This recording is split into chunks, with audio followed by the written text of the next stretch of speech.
So in my hands right now, we have a watch with a true enamel dial, a tourbillon movement, a transparent sapphire case and crown, and the second you get one in your hands, you realize this watch should probably cost a lot more money than it does. Let's get hands-on with this Manilone Grand Fu G1. This is a crazy, crazy watch. It is about 3:33 p.m. Let's get down to business.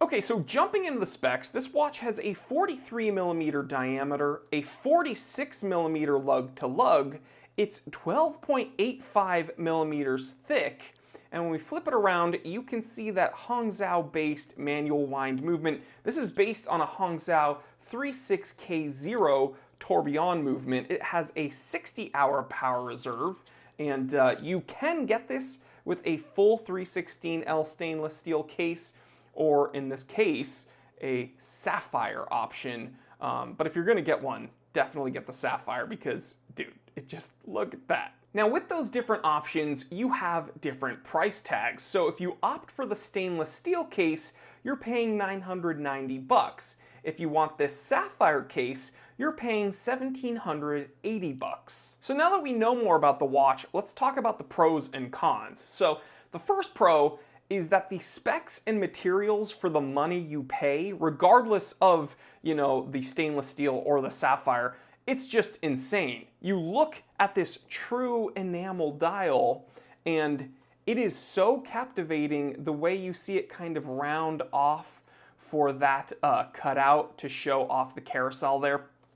It's just a crazy amount of detail for a sub $1,000 watch or a sub $5,000 watch, regardless of which case you choose. I really do love how the sapphire case and display case back make you do kind of a double take.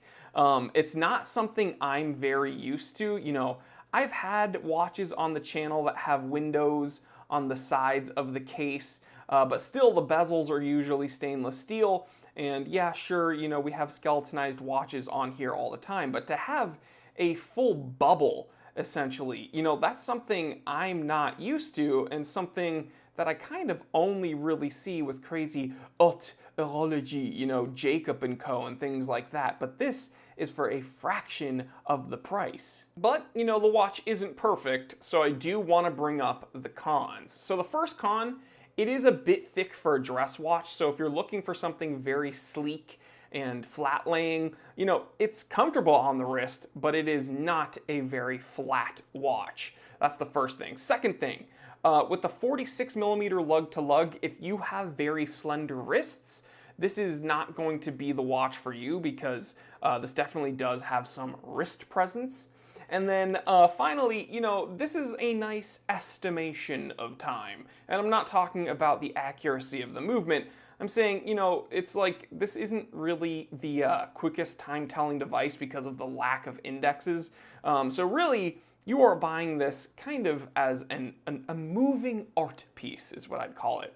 And boy, is it captivating. It's funny. After reviewing hundreds and hundreds of watches in my time here on YouTube, sometimes you think you've really got a decent understanding of the watch market, but then a micro brand like this pops up and offers something insane for a seemingly impossible amount of money. And to be clear, if a watch with these same specs and materials came from a big box brand, there would be another zero attached to that $1,700 price tag. Easily. So, I know this isn't going to be everyone's cup of tea because, again, the lack of indexes, the fact that it has a big exposed tourbillon carousel there, the fact that it is, in fact, an Asian-made movement. There's going to be people that just would not spend a penny on this watch. But for someone who looks at this and thinks, oh my gosh, look at that enamel, look at that movement, look at that transparent sapphire case, and thinks this is truly a work of art, 1,700 bucks and some change that's not a big price to pay for what you get. But let me know what you think, guys. Leave me a comment in the comment section below, and I will catch you there. Stay happy, stay healthy, stay blessed. I'm Jory Goodman, the Time Teller, and always remember, I didn't invent time. I just tell it.